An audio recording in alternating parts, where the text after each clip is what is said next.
আপনি একজনের সাথে মিলাতে পারবেন না। আমার কাছে মনে হয় যে রিশাদরে আমি ২-৩ বছর আগে যখন খেলেছিলাম এইচপিতে, তার চেয়ে এখন আমি অনেক ম্যাচিউর দেখছি। সাথে ওর বোলিংয়ের বৈচিত্র্য যেগুলো বলেন, তারপরে ভেরিয়েশন, মাইন্ড সেটআপ থেকে শুরু করে ট্যাকটিক্যাল জিনিসগুলো অনেক পরিবর্তন আসছে। আ এটা বোঝাই গেছে সে আপনার বিগ ব্যাশ খেলেছে।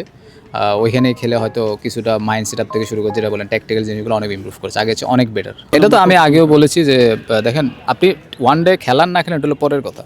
আর আপনি ওটা একটা প্লেয়ারের পারফরমেন্স বেসের উপর খেলাতে পারবেন। তার মানে এই না যে ও প্লেয়ার আপনি ওকে এরকম টুর্নামেন্টে অথবা ডোমেস্টিক যেসব টুর্নামেন্ট হবে অ্যাটলিস্ট ওইখানে সুযোগ দেওয়া উচিত। কারণ ওকে যদি আপনি সারাদিন লাল বলের জন্য তৈরি করেন, লাল বলের জন্য একটা ব্যাড এক্সাম্পল হবে। ব্যাড এক্সাম্পল কি তখন ওকে দেখে আরেকটা আপনার ছোটোবেলায় যে আপনারা সবাই বলেন যে সবার একটা স্বপ্ন থাকে টেস্ট খেলার, ওই টেস্ট খেলার স্বপ্ন কারো থাকবে না তখন। কারণ ও তো দেখছে ওর সামনে একটা সাদমান নামে একটা প্লেয়ার অথবা মুমিনুল নামে একটা প্লেয়ার আছে যারা শুধু সাদা বল খেলতে পারে, লাল বল খেলে তাও 5 মাস পরে।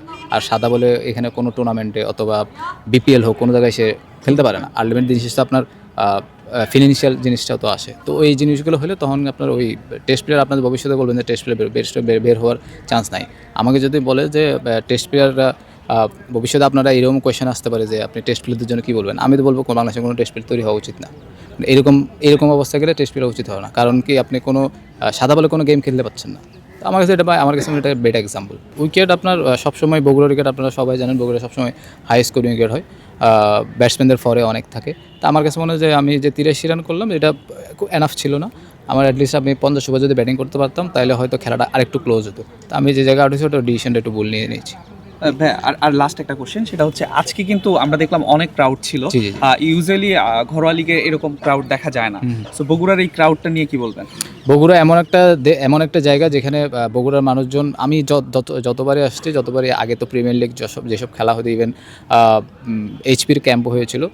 বগুড়ার মানুষজন আমার কাছে মনে হয় যে ক্রিকেট প্রেমী। তারা সবসময় ক্রিকেটটা কারণ কি এখানে খুব বেশি খেলা হয় না, যখন খেলা হয় তারা সবসময় এখানে খেলা দেখতে আসে। এটা আমার কাছে মনে হয় যে ক্রিকেট যারা খেলা দেখে আমাদের প্লেয়ারদের জন্য খুবই ভালো, কারণ দর্শক থাকলে খেলাটা ভালো হয় আর কি।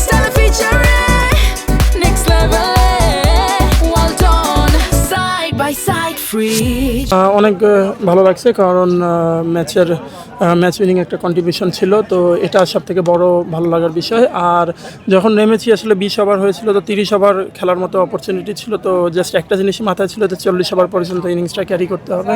তো তারপরে আসলে আমরা মিডল ওভারে ভালো ব্যাটিং করতে পেরেছি এবং রানটা হয়ে গিয়েছে আলহামদুলিল্লাহ। প্রথম সেঞ্চুরি নিয়ে কি বলবেন?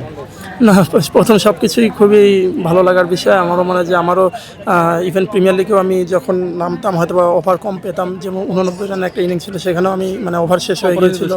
তো এবং কিছু অপরচুনিটি অবশ্যই মিসও করেছিলাম। তো এবার যখন আমি 70 রান পার করি, তখন একটা টার্গেট ছিল যে না, আমার হাতে সময় আছে, তো I should make it count. দেখুন, আমার মনে হয় যে এটা তো আসলে আমার কোনো কন্ট্রোল নেই। আমার কাজ হলো মাঠে ভালো খেলার ট্রাই করা, এবং সেটাই করে যাবো ইনশাল্লাহ। বাকিটা তো যাদের কল তারা কল নেবে, বাট এটা আসলে আমার কন্ট্রোলে নেই। নির্বাচকের সাথে কোনো কথা হয়েছে কিনা আজ? না, আমি তো মাঠ থেকে এসে একটু এখানে প্রেজেন্টেশনে চলে আসলাম, তো কারোর সাথে কোনো কথা হয়নি। দেখুন, উইকেট তো খুবই ভালো ছিল, যেটা আপনারাও প্রথম থেকে এক্সপেক্ট করছিলেন, আমরাও এক্সপেক্ট করছিলাম যে হাই স্কোরিং খেলা হবে, এবং এটাই হয়েছে। আমার মনে হয় যে এরকম উইকেটে যদি আমরা রেগুলার খেলতে পারি, তাহলে অবশ্যই আমাদের একটা বড় স্কোর করার এবং বড় স্কোর চেস করার একটা অভ্যাস করে উঠবে ইনশাল্লাহ।